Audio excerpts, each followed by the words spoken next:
I was halfway through the safety lecture when my son told me to stop the car. "Seatbelt," I said, eyes on the road. "Safety first." "Dad," he whispered. Not argued, not complained. Whispered. "Stop the car." There was something in his voice. Not fear, not exactly. Urgency. I pulled over under a dead traffic light, engine humming between us like a held breath. He didn't look at me. He slowly unzipped his jacket. Bandages, layered across his ribs, wrapped too tight, too precise. The hospital discharge papers said, bruised ribs from a fall down. The stairs at Grandma's house. An accident. Kids fall. Kids lie. But my son doesn't whisper. "This wasn't an accident," he said. I felt something cold slide down my spine. "Uncle Mike did this." The name settled in the car like smoke. My brother-in-law. My wife's older brother. The golden child. The fun uncle. I kept my face still, calm, measured. "What are you saying?" "Grandma paid the doctor to say I fell," he continued, eyes fixed on his hands. "Mom signed the papers." "Mom signed the papers." My wife. "Dad, if we go home, they're going to say I'm confused. Or lying. They already told me that's what they'd say." The GPS screen blinked. Rerouting. Destination? Grandma's house. I hadn't touched it. I stared at the screen, then at him, then back at the road. I didn't change it. I started driving. I didn't confront anyone that night. That's what they expected. Anger, shouting, accusations. I've learned something about betrayal. It thrives in noise.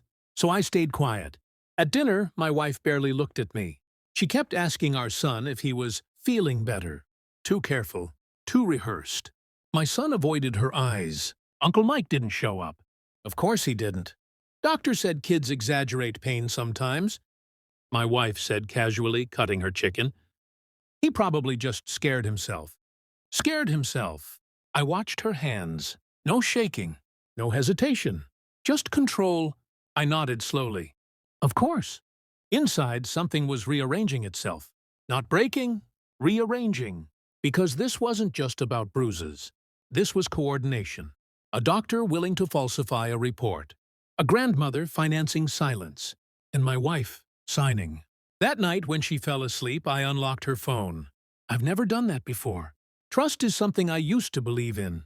The messages were already deleted. But deleted doesn't mean gone. I restored what I could from the cloud. Fragments. He's starting to ask questions. Mike didn't mean to go that far. We can't let this ruin everything. Everything. What exactly was everything? The family image? The inheritance? Or something older? Something buried? I checked bank transfers. 3 days before the accident, my wife received a large deposit from her mother. Label? Medical. Medical? Before the hospital visit, I felt the pieces aligning. Not chaos. Design. And then I found something that made my hands go still. An email draft. Unsaved. To a private clinic. Subject line. Paternity inquiry. Confidential. My name wasn't listed as the father. Uncle Mike's was. I didn't breathe for a full 10 seconds. The room felt smaller. Quieter. The bruises. The money. The silence. This wasn't just about protecting a lie. It was about protecting a secret that existed long before that staircase. I looked at my son sleeping down the hall. And for the first time, I wondered, who exactly were they protecting? And from what? I didn't sleep.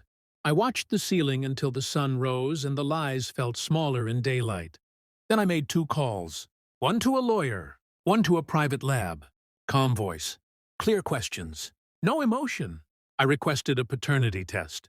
Not because I doubted my son, because I doubted them. There's a difference.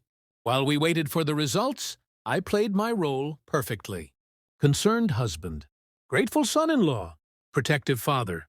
I drove my son to school. I packed his lunch. I kissed my wife goodbye. And I watched. Uncle Mike started coming around again. Too casual. Too loud. Overcompensating. He couldn't look at me for more than 3 seconds. Guilt has a rhythm. I've learned to hear it. Grandma invited us for Sunday dinner. I accepted. Of course I did. The lab called the morning of dinner. Results ready. I opened the file alone in my office. Probability of paternity, 99.98%. I exhaled slowly. He's mine. He was always mine. Which meant something else. The email draft listing Mike as the father wasn't about biology.